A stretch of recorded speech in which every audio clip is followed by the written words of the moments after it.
الرحیم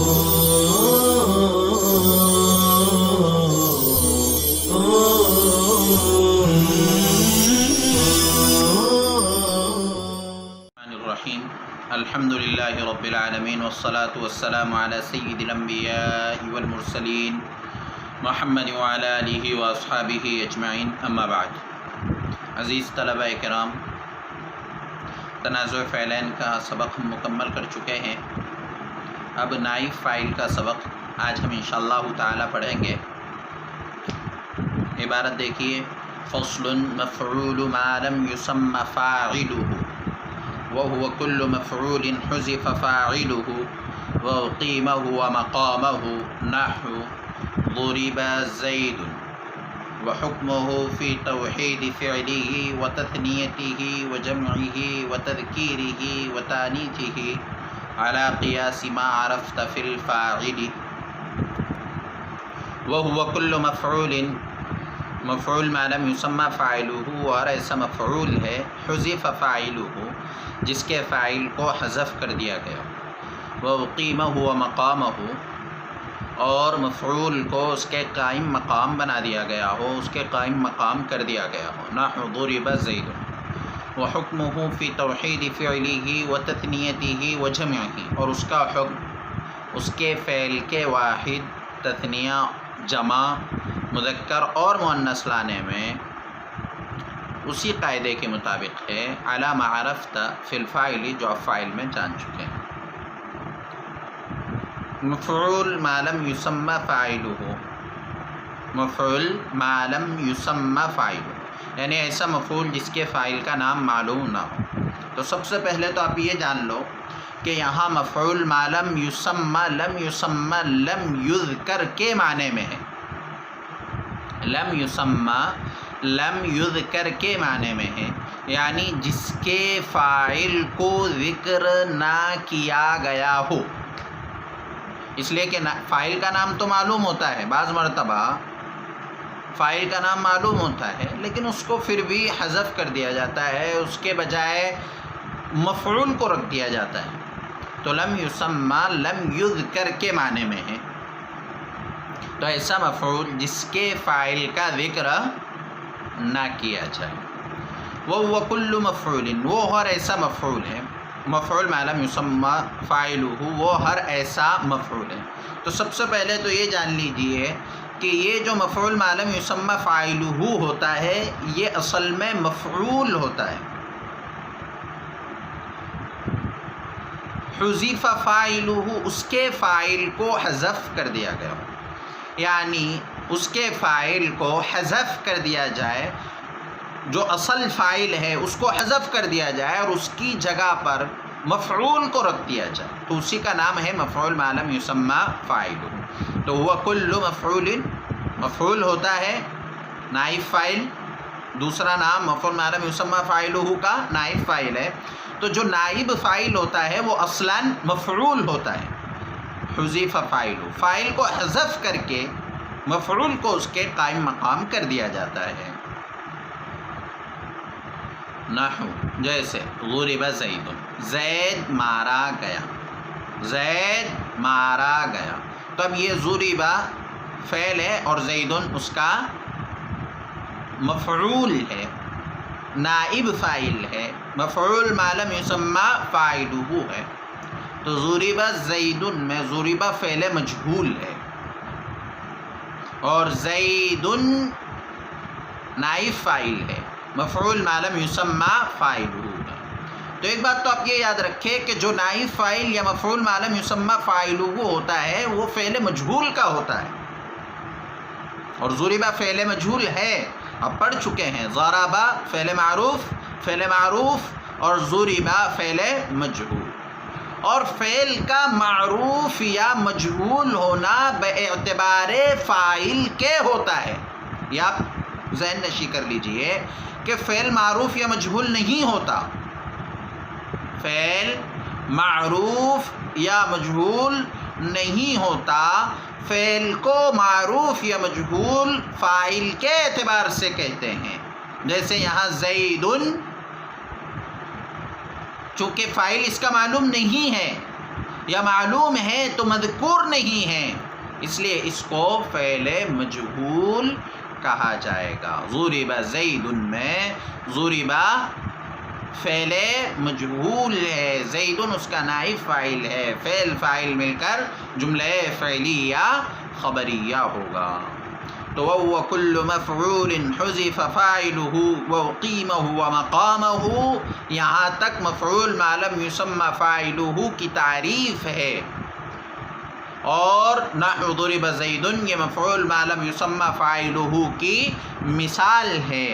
تو آپ یہ تعریف زبانی یاد کریں گے، وَهُوَ كُلُّ مَفْعُولٍ حُذِفَ فَاعِلُهُ وَأُقِيمَهُ وَمَقَامَهُ نحو ضرب زید۔ اور ایک بات آپ یہ یاد رکھیں کہ نائب فاعل جس طرح سے فعل کا آتا ہے، اسی طرح نائب فاعل شبہ فعل کا بھی آتا ہے۔ یعنی جس طرح آپ نے پڑھا کہ فاعل فعل کا ہوتا ہے اور شبہ فعل کا بھی ہوتا ہے، مثال وہاں آپ نے پڑھی تھی زید ضارب ابوہ عمرا، تو یہاں پر مثال ہے وَهُوَ مُحَرَّمٌ عَلَيْكُمْ اخراجہم، اخراجہم یہ محرم اسم مفعول کا نائب فاعل ہے۔ تو وہ کل مفعول حذف فاعلہ، ہر ایسا مفعول ہے جس کے فاعل کو حذف کیا گیا ہو اور مفعول کو اس کے قائم مقام بنا دیا گیا ہو۔ نحو ضرب زید، تو یہاں ضربہ کا جو فاعل ہے مارنے والا وہ کون ہے یہ نہیں بتلایا گیا، یہ بتلایا گیا کہ زید مارا گیا، زید کو مارا گیا، لیکن مارنے والا کون ہے وہ یہاں موجود نہیں ہے۔ اب یہ بھی ہو سکتا ہے کہ مارنے والے کا نام معلوم ہو، لیکن بعض مرتبہ آدمی ڈرتا ہے نام بتانے کے لیے، اس لیے اس کو بیان نہیں کیا جاتا۔ بعض مرتبہ احتراماً نام نہیں لیا جاتا، جیسے اللہ رب العزت کے متعلق قرآن کریم میں ارشاد ہے وَخُلِقَ الْإِنسَانُ ضَعِيفًا، انسان کمزور پیدا کیا گیا۔ تو اب یہاں خلق الانسان پیدا کرنے والا اللہ ہے، لیکن اللہ کا یہاں نام نہیں ہے وَخَلَقَ اللَّهُ الْإِنسَانَ، اس طرح نہیں، وَخُلِقَ الْإِنسَانُ، الانسان نائب فاعل ہے، خلقہ فعل مجہول ہے، فاعل کو یہاں بیان نہیں کیا گیا۔ تو کبھی فاعل کو اس لیے بیان نہیں کیا جاتا کہ نام معلوم نہیں ہوتا ہے، کبھی اس لیے بیان نہیں کیا جاتا کہ اللہ رب العزت کی طرف، جیسے اس آیت کریمہ میں شان اللہ کی یہ ہے کہ اللہ طاقتور ہے، قوی ہے، لیکن انسان کو کمزور پیدا کیا گیا، تو کمزوری کی نسبت اللہ رب العزت کی طرف کرنا مناسب نہیں، اللہ کے شایان شان نہیں، اس لیے یہاں فاعل کا ذکر نہیں کیا گیا۔ کبھی ڈر کر فاعل کا ذکر نہیں کیا جاتا کہ اگر نام لیں گے تو ہو سکتا ہے اس سے ڈر ہو، شر پہنچے، جیسے کسی چیز کے متعلق کوئی بڑا آدمی ہے، بادشاہ ہے، تو اس کے ڈر کی وجہ سے اس کا نام بیان نہیں کیا جاتا۔ بہرحال جس وجہ سے بھی فاعل کا ذکر نہ کیا جائے اس کو کہتے ہیں نائب فاعل، مفعول کو اس کے قائم مقام رکھ دیا جائے۔ وَحُكْمُهُ فِي تَوْحِيدِ فِعْلِهِ، اور اس کا حکم فعل کو واحد، تثنیہ، جمع، مذکر اور مؤنث لانے میں اسی قاعدے کے مطابق ہے جو آپ نے فاعل میں جان لیا۔ آپ پڑھ چکے ہیں فاعل کے بیان میں کہ فاعل اگر اس میں ظاہر ہو، وہاں پڑھے تھے ہم نے کہ فاعل دو طرح کا ہوتا ہے، فاعل یا تو اس میں ظاہر ہوگا یا اس میں ضمیر۔ اگر فاعل اس میں ظاہر ہے، چاہے مفرد ہو، چاہے تثنیہ ہو، چاہے جمع ہو، ہر صورت میں فعل مفرد آئے گا، واحد آئے گا۔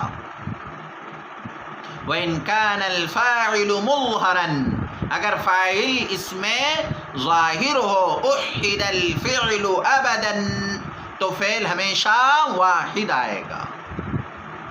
اور اگر فاعل اس میں ضمیر ہو تو ضمیر دو طرح ہوتی ہے، ایک اس میں ظاہر، ایک اس میں ضمیر بارز اور دوسرے اس میں ضمیر مستتر، تو پھر فعل فاعل کے مطابق لایا جائے گا۔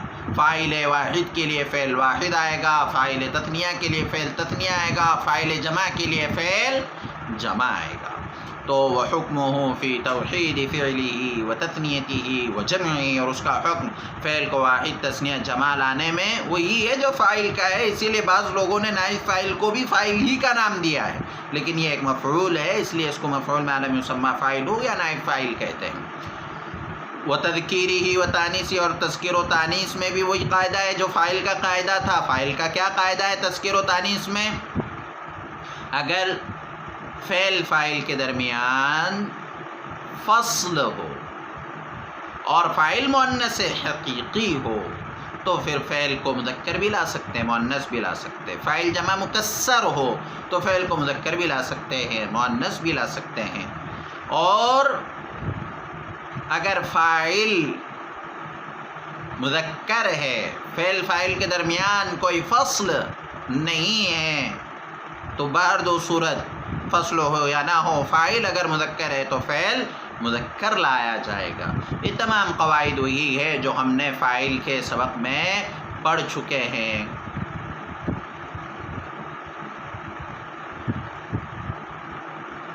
یہ جو سبق یہاں سے شروع ہوا تھا، وَإِنْ كَانَ الْفَاعِلُ مُؤَنَّثًا حَقِيقِيًّا، اگر فاعل مؤنث حقیقی ہو تو کیا ہوگا؟ تو یہاں سے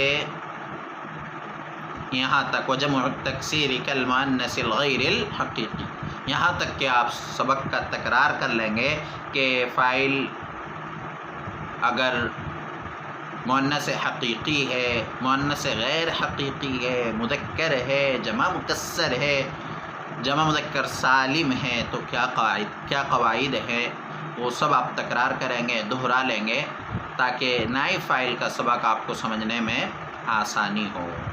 تو یہی آج کا ہمارا سبق ہے مختصر سا۔